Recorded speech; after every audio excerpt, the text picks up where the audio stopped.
Let me interrupt you for just a sec, because with all due respect, many of your fellows here on this stage have said you'd had to moderate an awful lot of your views to get within the mainstream of the Republican Party, and that you don't believe now what you believed when you were mayor. Governor Huckabee, you've been accused of having been a tax and spend governor when you were in Arkansas and changing your beliefs now. Governor Romney, I don't have to go into how many times they've called you a flip-flopper in terms of issues and what you believed as governor of Massachusetts.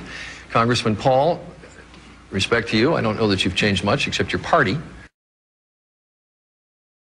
Because economically and historically, paper is not money.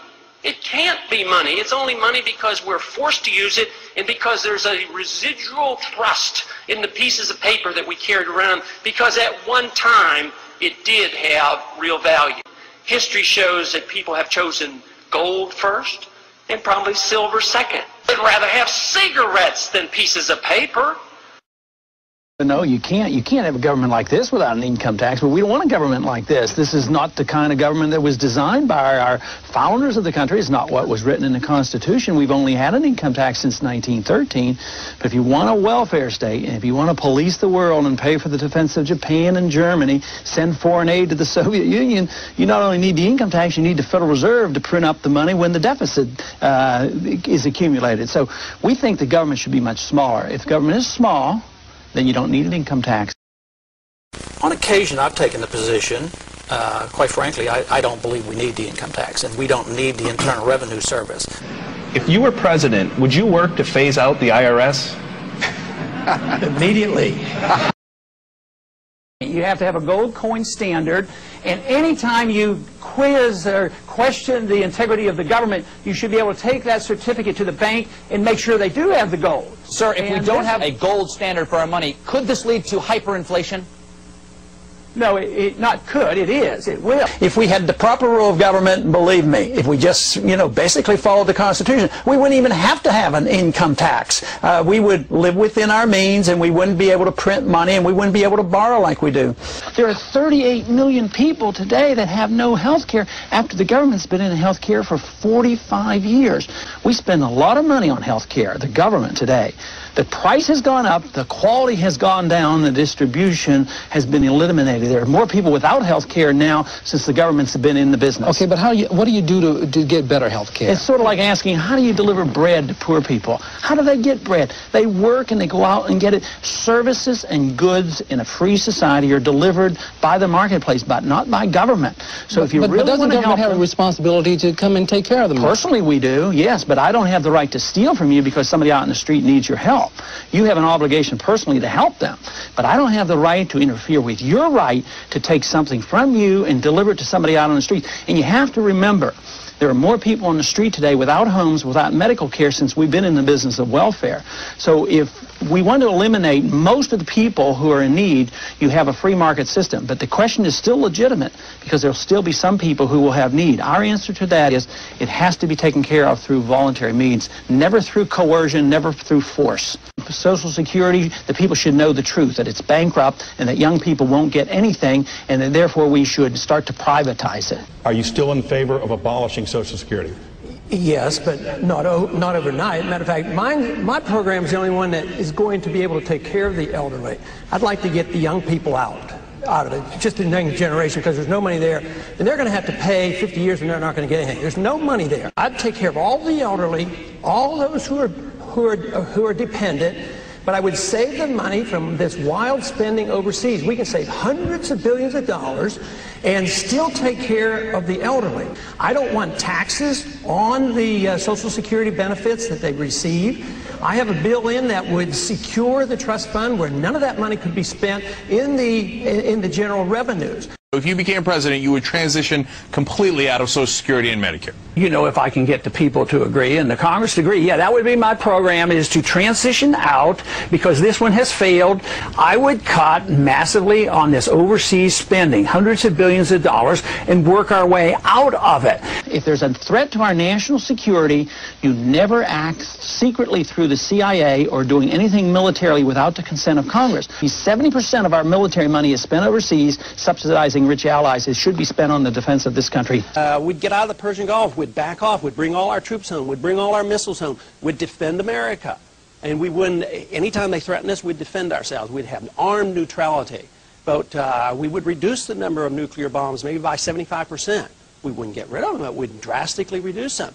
We'd do away with the confrontation, but stand firm and sure of ourselves. We wouldn't go in half-heartedly into anything, such as we did in Vietnam, to lose 60,000 men in a no-win undeclared war. That is complete nonsense and the result of the Republican Democratic foreign policy of 50 years. And it's going to continue, it's going to get worse. Well, I know that the most important thing for freedom and peace is for me to obey the Constitution. Well, and where is it the authority of the Constitution for us to police the world? I think when our national security is threatened, the American people have a right to vote through their congressman for a declaration of war.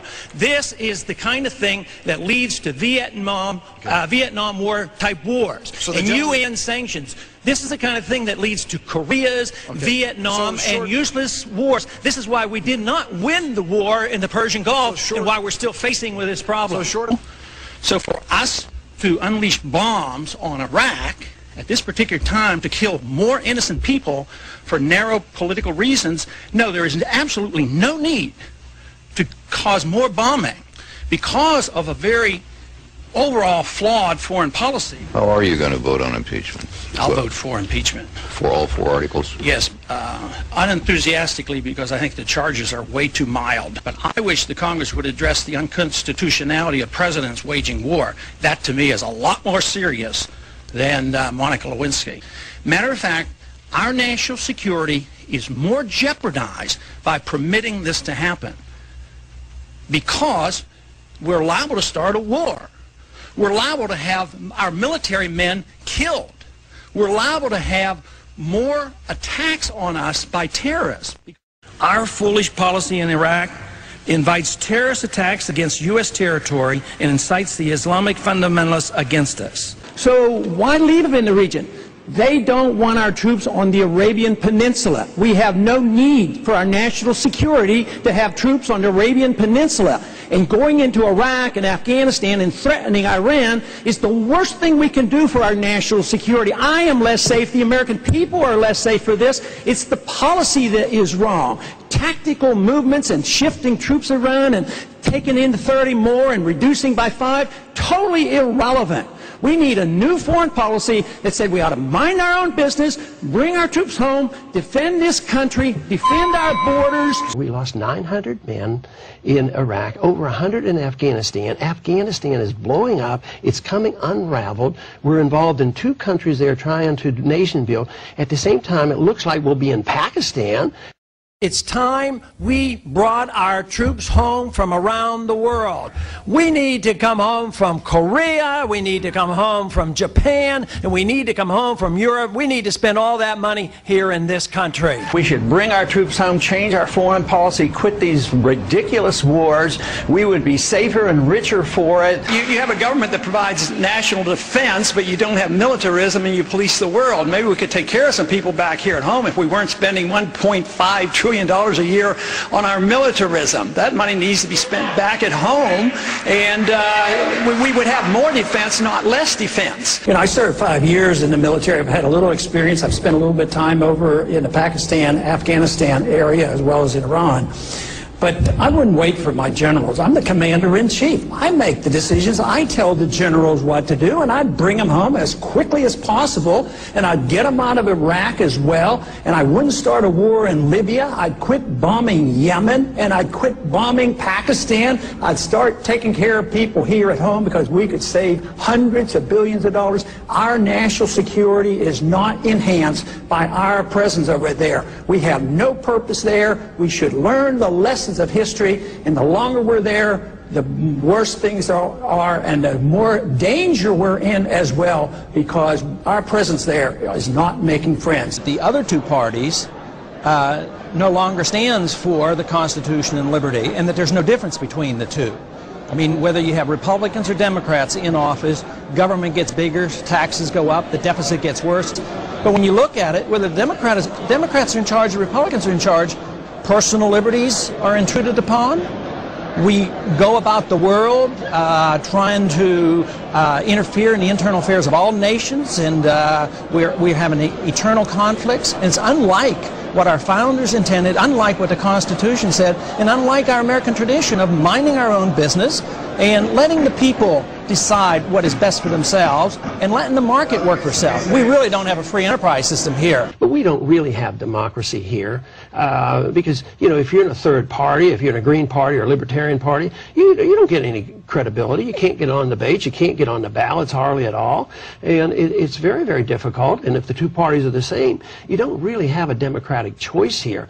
So, yes, I think we have a long way to go to set good standards here. And this is my whole argument. I think there's a lot of goodness in America, and we should spread our goodness, but never through force. We should be talking about what we can do here at home to set a good example, have a healthy, vibrant economy, protect civil liberties, and have a foreign policy where we're minding our own business, but have trade with people and talk with people. Well, you know, I did that one time in a third party, and we don't have democracy in this country. It's so biased. If you're in a third party, I can't get in debates as a third party candidate. When I did it as a third party, I spent over half my money just trying to get on the ballots. So we don't have a good democratic process. What happens if you come to the conclusion, as millions of Americans have, that the parties aren't different? They're all the same. The monetary policy stays the same. The welfare system stays the same. The foreign policy stays the same. They get pretty disgusted. So there is but one party. So people who want to participate they more or less have to get into one of the major parties. I am not in favor of the pay raise. I voted against the pay raise. Matter of fact, I think our pension fund is outrageously obscene, and I do not participate in it. But in comparison to some other matters, I think the amount of attention that we gave to the pay raise is probably a little bit more than needed to be done.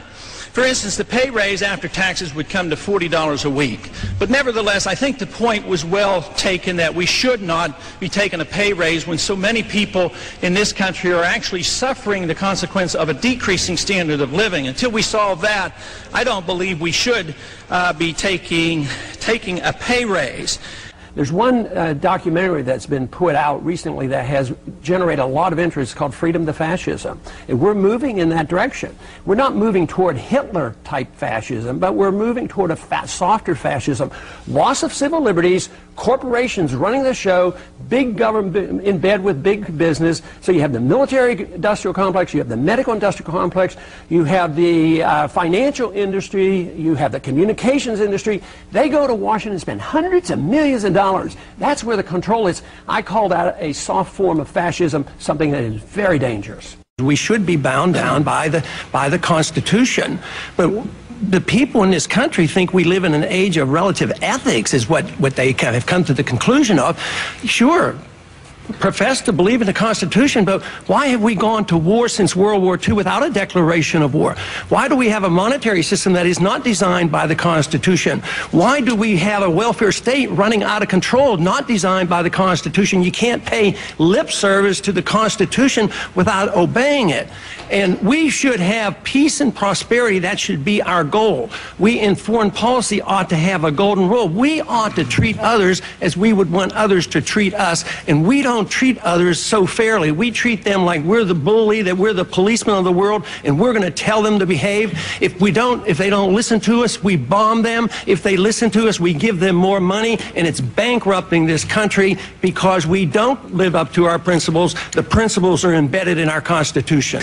Property in a free society should be owned by the people, and it shouldn't be regulated to death by the governments, whether it's Washington, D.C. or local governments. Right now, we really don't own our land. We just pay rent on our land, and we listen to all these regulations. More people die from the lies government tells. They told lies in the 60s. I served in the military in the 60s for 5 years. How many people died because they lied us into war? How many people have died because of the lies that were told that got us into Iraq and now in Afghanistan? Our government doesn't always tell us the truth. That's how we go to war, and that's how we get in. They tell you they build up the fear, like just like after the crisis, the financial crisis. The whole world would end unless we bail out all the rich people and bail out Wall Street and bail out all the bankers.